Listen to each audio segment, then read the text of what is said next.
Number system എന്ന് പറയുമ്പോൾ പല ഡിവിസിബിലിറ്റി അങ്ങനെ പല കാര്യങ്ങൾ നമ്പർ സിസ്റ്റത്തിന്റെ അകത്ത് വരും. Commercial bank and functions important ആയിട്ടുള്ള ഒരു ടോപ്പിക്കാണ്. CSEB പരീക്ഷയ്ക്ക് ക്വസ്റ്റ്യൻ വരുന്ന ഒരു മേഖലയാണ് മോഡേൺ ബാങ്കിങ് എന്ന് പറയുന്നത്. Hi all, welcome to competitive cracker. ഞാൻ അനുപ്രിയ. മെയ് 19 CSEB പരീക്ഷയാണ് എന്നുള്ള കാര്യം നമുക്കറിയാം. നമ്മൾ ഏപ്രിലിൽ പരീക്ഷ നടക്കും എന്നൊക്കെ വിചാരിച്ചെങ്കിലും എക്സാമിന് പഠിക്കാനായിട്ട് കുറച്ചും കൂടെ നമുക്ക് സമയം കിട്ടി. മെയ് 19 വരെയുള്ളൊരു ടൈം നമുക്കുണ്ട്. അപ്പം ഇവിടെ കോമ്പറ്റേറ്റീവ് ക്രാക്കറും നിങ്ങൾ 30 ഡേ ക്രാഷ് കോഴ്സ് സ്റ്റാർട്ട് ചെയ്യുകയാണ്. ഈ 30 ദിവസത്തെ ക്രാഷ് കോഴ്സിന് മറ്റൊരു പ്രത്യേകതയും കൊണ്ടുണ്ട്. Subject wise live classes provide ചെയ്യും. അതോടൊപ്പം തന്നെ വീക്ക്ലി എക്സാം ഉണ്ടാവും, ഡെയിലി വർക്കൗട്ടുകൾ ഉണ്ടാവും. അപ്പം ഈ പറയുന്ന കാര്യങ്ങൾ ലൈവ് ക്ലാസ്സുകളും അതുപോലെ ഡെയിലി വർക്കൗട്ടും വീക്ക്ലി എക്സാമും എല്ലാം കൂടെ നമുക്ക് നല്ലൊരു റാങ്ക് ഈ തവണത്തെ CSEB പരീക്ഷയിൽ നമുക്ക് നേടാൻ പറ്റും. അപ്പോൾ നമുക്ക് നോക്കാം എങ്ങനെയാണ് ഈ തവണത്തെ കോമ്പറ്റേറ്റീവ് ക്രാക്കർ 30 ഡേ ക്രാഷ് കോഴ്സിനുള്ള ടൈം ടേബിൾ പ്രിപ്പയർ ചെയ്തിരിക്കുന്നത് എങ്ങനെയാണ് എന്ന് നമുക്ക് നോക്കാം. നമുക്ക് ടൈം ടേബിളിലോട്ട് പോവാം. അപ്പോൾ ആദ്യത്തെ ദിവസം നമ്മൾ പഠിക്കുന്നത് കോപ്പറേറ്റീവ് ഇൻസ്റ്റിറ്റ്യൂഷനെ കുറിച്ചാണ്. കോപ്പറേറ്റീവ് ഇൻസ്റ്റിറ്റ്യൂഷൻസ് എന്ന് പറയുമ്പോൾ CSEB പരീക്ഷയിൽ നമുക്ക് ഒഴിവാക്കാൻ പറ്റാത്ത ഒരു ടോപ്പിക്കാണ് കോപ്പറേറ്റീവ് ഇൻസ്റ്റിറ്റ്യൂഷൻസ് എന്ന് പറയുന്നത്. ഏറ്റവും ആദ്യം NCUI, NABARD, IFFCO. ഡേ 1 നമ്മൾ പഠിക്കുന്ന ഇൻസ്റ്റിറ്റ്യൂഷൻസ് എന്ന് പറയുന്നത് NCUI, NABARD, IFFCO. ഇത് 3 എണ്ണമാണ്. ദെൻ അക്കൗണ്ടിൽ നിന്ന് അക്കൗണ്ടിങ് ടേംസ് ഉണ്ട്. ദെൻ ബാങ്കിങ്ങിൽ നിന്ന് RBI ആൻഡ് ബേസിക് കൺസെപ്റ്റ്. ഈ RBI ആൻഡ് ബേസിക് കൺസെപ്റ്റ് എന്ന് പറയുന്ന ടോപ്പിക് എടുക്കുമ്പോൾ നമുക്കറിയാം RBI ഒരു വാസ്റ്റ് ടോപ്പിക്കാണ്. ആ എൻറ്റയർ ടോപ്പിക്ക് നമുക്ക് 30 ദിവസത്തെ സമയം മാത്രമേ നമ്മുടെ മുന്നിലുള്ളൂ. 30 ദിവസം കൊണ്ട് നമ്മൾ പഠിച്ച് തീർക്കണം. അതോടൊപ്പം തന്നെ എക്സാമും അറ്റൻഡ് ചെയ്യാനുണ്ട്. അതുകൊണ്ട് കുറച്ചൊരു ടൈറ്റ് ഷെഡ്യൂൾ പോലെ തോന്നാമെങ്കിലും വളരെ കുറച്ച് കാര്യങ്ങൾ മാത്രമേ ഇവിടെ നമുക്ക് പഠിക്കാനുള്ളൂ. RBI എന്ന് പറയുമ്പോൾ RBIയുടെ ഫോർമേഷൻ, നിലവിലത്തെ ചെയർമാൻ, ദെൻ RBI പുതിയതായിട്ട് കൊണ്ടുവന്ന മെഷേഴ്സ് എന്തൊക്കെയാണ്, പിന്നെ RBIയുടെ മറ്റു മോണിറ്ററി പോളിസീസ് എന്തൊക്കെയാണ്, ഇങ്ങനത്തെ കാര്യങ്ങളൊക്കെയാണ് RBI ആൻഡ് ബേസിക് കോൺസെപ്റ്റിന്റെ അകത്ത് പറയുന്നത്. ഇതിനെക്കുറിച്ചൊക്കെ ഡീറ്റെയിൽ ആയിട്ട് നമ്മുടെ CCയുടെ ആപ്പിൽ പ്രൊവൈഡഡ് ആണ്. ക്ലാസ് ഒക്കെ വളരെ കൃത്യമായിട്ട് തന്നെ നമ്മുടെ ആപ്പിലുണ്ട്. ദെൻ അടുത്ത GKയിലോട്ട് വരുമ്പോൾ നമുക്കറിയാം GK, ഇംഗ്ലീഷ്, മാത്സ് ഈ 3 സെക്ഷനിൽ നിന്ന് 30 മാർക്കിന്റെ ക്വസ്റ്റ്യൻ ആണ് നമുക്ക് വരുന്നത് അല്ലെ. 30 മാർക്കിന്റെ ക്വസ്റ്റ്യൻ എന്ന് പറയുമ്പോൾ ഏകദേശം 60 ചോദ്യങ്ങളോളം നമുക്ക് വരും. അപ്പൊ 20 ചോദ്യം എവിടെ നിന്നായിരിക്കും? GKയിൽ നിന്നായിരിക്കും.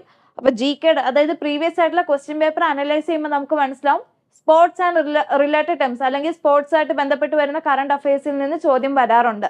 അപ്പം സ്പോർട്സ് ആൻഡ് റിലേറ്റഡ് ടേംസ് എന്ന് പറയുന്നത് വളരെ ഇമ്പോർട്ടന്റ് ആയിട്ടുള്ള ഒരു ടോപ്പിക്കാണ്. അപ്പൊ ആ ടോപ്പിക്ക് നമുക്ക് പഠിക്കണം. ദെൻ ഇംഗ്ലീഷിൽ നിന്നും 20 ചോദ്യങ്ങൾ അതായത് 10 മാർക്കിന്റെ ക്വസ്റ്റ്യൻസ് നമുക്ക് വരാറുണ്ട്. അപ്പൊ ഇവിടെ ഇംഗ്ലീഷ് ഏറ്റവും ആദ്യമേ നമ്മൾ പഠിക്കുന്ന ആർട്ടിക്കിൾസിൽ നിന്നാണ്. ഏറ്റവും ബേസിക് ടോപ്പിക്കായ ആർട്ടിക്കിൾസിൽ നിന്ന് നമ്മൾ തുടങ്ങുന്നു. ആർട്ടിക്കിൾസിനോടൊപ്പം വൊക്കാബുലറി സെക്ഷന് നമുക്ക് പഠിച്ചു പോകണം. അപ്പൊ ആദ്യത്തെ ദിവസം നമ്മൾ പഠിക്കുന്നത് ആർട്ടിക്കിൾസ്, ഗ്രാമർ പോർഷനിൽ നിന്നുള്ള ആർട്ടിക്കിൾസും ദെൻ വൊക്കാബുലറി പോർഷനിൽ നിന്നുള്ള ഫ്രേസൽ വെർബും ആയിരിക്കും നമ്മൾ പഠിക്കുന്നത്. ദെൻ മാത്സിലോട്ട് വരുമ്പോൾ നമ്പർ സിസ്റ്റം എന്ന് പറയുമ്പോൾ പല ഡിവിസിബിലിറ്റി അങ്ങനെ പല കാര്യങ്ങൾ നമ്പർ സിസ്റ്റത്തിന്റെ അകത്ത് വരും. നമ്പർ സിസ്റ്റമായിട്ട് ബന്ധപ്പെട്ട് വരുന്ന കാര്യങ്ങളും നമ്മൾ ഡേ 1 പഠിക്കുന്നത്. ഓക്കെ, അപ്പൊ നിങ്ങൾക്ക് ഇപ്പൊ തോന്നും ഡേ 1 ഇത്രയും കാര്യങ്ങൾ പഠിക്കാനുണ്ട്. ഈ കാര്യങ്ങളായിട്ട് ബന്ധപ്പെട്ട് വരുന്ന ഡൗട്ടുകൾ നമ്മൾ എങ്ങനെ ക്ലിയർ ചെയ്യാം എന്നുള്ളൊരു ക്വസ്റ്റ്യൻ നിങ്ങളുടെ ഉള്ളിലുണ്ടാവും. അതിന് ഓരോ സബ്ജക്റ്റും ഇപ്പൊ കോപ്പറേറ്റീവ് ലോ ആയിക്കോട്ടെ, കോപ്പറേറ്റീവ് ഇൻസ്റ്റിറ്റ്യൂഷൻ അല്ലെങ്കിൽ ജനറൽ കോർപ്പറേഷൻ ആയിക്കോട്ടെ, അക്കൗണ്ടൻസി ആയിക്കോട്ടെ, ബാങ്കിങ് ആയിക്കോട്ടെ, ഇംഗ്ലീഷ് ആയിക്കോട്ടെ, GK ആയിക്കോട്ടെ, ദെൻ മാത്സ് ആയിക്കോട്ടെ, ഓരോ സബ്ജക്റ്റിനും ലൈവ് ക്ലാസ്സുകളുണ്ട്.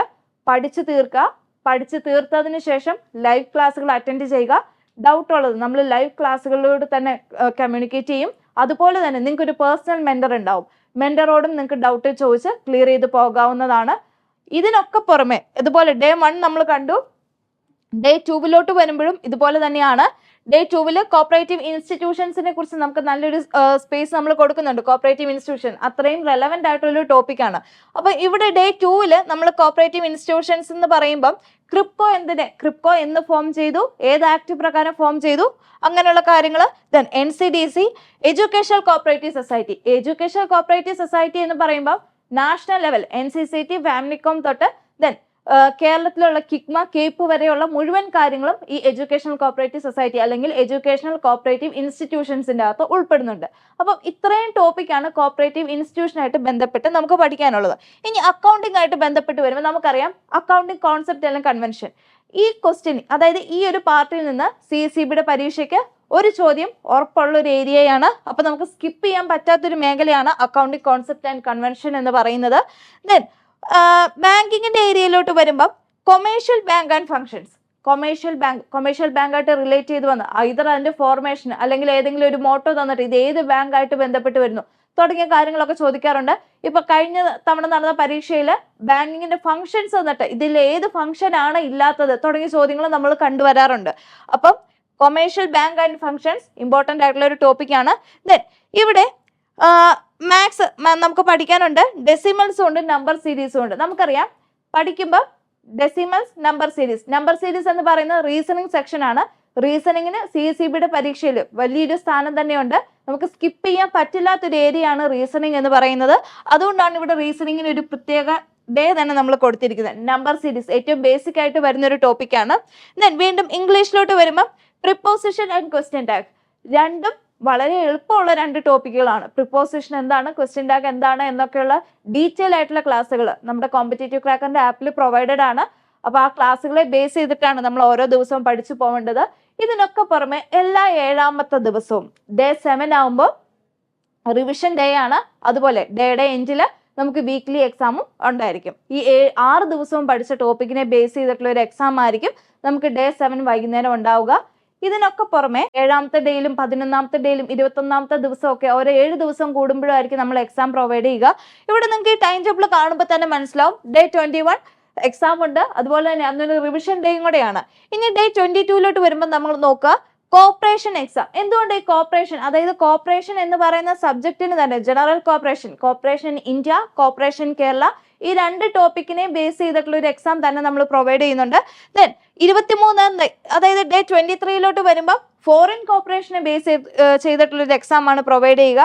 ദെൻ ഡേ 24ലോട്ട് വരുമ്പോൾ കോപ്പറേറ്റീവ് ലോ. നമുക്കറിയാം CSEBയുടെ പരീക്ഷയിൽ ഏകദേശം ഒരു 8 മുതൽ 10 ചോദ്യങ്ങൾ വരെ വരുന്ന ഒരു സെക്ഷനാണ് കോപ്പറേറ്റീവ് ലോ എന്ന് പറയുന്നത്. അപ്പൊ കോപ്പറേറ്റീവ് ലോയിനെ ബേസ് ചെയ്തിട്ടുള്ള ഒരു എക്സാം ഡേ 24ലുണ്ട്. ഡേ 25ല് അക്കൗണ്ടിങ്ങിന്റെ എക്സാം ഉണ്ട്. അക്കൗണ്ടിങ് എന്ന് പറയുമ്പോൾ ഫിനാൻഷ്യൽ അക്കൗണ്ടിംഗ് ഉണ്ട്, മാനേജ്മെന്റ് അക്കൗണ്ടിംഗ് ഉണ്ട്. ഇവിടെ ഡേ 25ല് നടക്കുന്ന എക്സാമിന് നമ്മുടെ basic accounting, financial accounting, management accounting, ഈ രണ്ട് അക്കൗണ്ടിങ്ങിനെ ബേസ് ചെയ്തിട്ടുള്ള ഒരു എക്സാം ആണ് പ്രൊവൈഡ് ചെയ്യുക. ഡേ 26ല് കോസ്റ്റ് അക്കൗണ്ടിങ്. നമുക്കറിയാം CSEBയുടെ ഇപ്പൊ ഈ കഴിഞ്ഞ ഒരു 3-4 പരീക്ഷയുടെ ക്വസ്റ്റ്യൻ പേപ്പർ അനലൈസ് ചെയ്യുമ്പോൾ കോസ്റ്റ് അക്കൗണ്ടിങ് എന്ന് പറയുന്ന സബ്ജക്റ്റിന് വളരെ റെലവെന്റ് ആയിട്ടുള്ള പൊസിഷൻ തന്നെയുണ്ട്. ഇഷ്ടംപോലെ ചോദ്യങ്ങൾ കണ്ടുവരാറുണ്ട്. അതുകൊണ്ട് കോസ്റ്റ് അക്കൗണ്ടിങ്ങിനെ മാത്രം ബേസ് ചെയ്തിട്ടുള്ള ഒരു എക്സാം നമ്മൾ പ്രൊവൈഡ് ചെയ്യുന്നുണ്ട്. അന്ന് തന്നെ അതേ ഡേയിൽ തന്നെ നമ്മുടെ ആദ്യത്തെ മോഡൽ എക്സാം, അതായത് നമുക്കിനി 19-ാം തീയതി എന്ന് പറയുമ്പോൾ, അതായത് മെയ് 19 എന്ന് പറയുമ്പോൾ വളരെ കുറച്ച് ദിവസം കൂടെ ഉണ്ടാവുകയുള്ളൂ. അപ്പൊ അതുകൊണ്ട് ഡേ 26 രണ്ട് എക്സാം ആണുള്ളത്. ഒന്ന് ആദ്യത്തെ മോഡൽ എക്സാം, CSEBയുടെ 160 ക്വസ്റ്റ്യൻ ഉള്ള അതേ പാറ്റേണിൽ തന്നെ നടത്തുന്ന ആദ്യത്തെ മോഡൽ എക്സാം ഉണ്ട്. ദെൻ ഡേ 27ലോട്ട് വരുമ്പോൾ ട്രഡീഷണൽ ബാങ്കിങ്. നമുക്കറിയാം ബാങ്കിങ്ങിനെ തന്നെ നമുക്ക് രണ്ടായിട്ട് തിരിക്കാം അല്ലെ. ട്രഡീഷണൽ ബാങ്കിങ് ഉണ്ട്, മോഡേൺ ബാങ്കിങ് ഉണ്ട്. ട്രഡീഷണൽ ബാങ്കിങ് എന്ന് പറയുമ്പോൾ മസ് യൂഷ്വൽ നമ്മുടെ RBIയുടെ ഫോർമേഷൻ, ദെൻ പിന്നെ എന്താ പറയുന്നത് നെഗോഷ്യബിൾ ഇൻസ്ട്രുമെന്റ്സ്, ഈ ടോപ്പിക്കിനൊക്കെ ബേസ് ചെയ്തിട്ടുള്ള ട്രഡീഷണൽ ബാങ്കിങ്ങിന് വേണ്ടിയിട്ടുള്ള ഒരു എക്സാം ഉണ്ട്. അതുപോലെ നമ്മുടെ രണ്ടാമത്തെ മോഡൽ എക്സാം നമ്മൾ പ്രൊവൈഡ് ചെയ്യുന്നുണ്ട്. ഇനി ഡേ 28ലോട്ട് വരുമ്പോൾ മോഡേൺ ബാങ്കിങ് എന്ന് പറയുമ്പോൾ അവിടെ എന്തൊക്കെ വരും, അതായത് ട്രാൻസ്ഫർ മോഡ്, നമ്മുടെ NEFT ഒക്കെ ആയിട്ട് റിലേറ്റ് ചെയ്ത് വരുന്ന ടോപ്പിക് ഉണ്ട്. പുതിയ ബാങ്കിങ് സ്കീമുകൾ, ബാങ്കിങ് അക്കൗണ്ടുകൾ, ഇങ്ങനത്തെ ടോപ്പിക് ഒക്കെ ആയിരിക്കില്ല മോഡേൺ ബാങ്കിങ്ങിൽ വരുന്നത്. നമുക്കറിയാവുന്ന ഒരു ഫാക്ടറാണ്.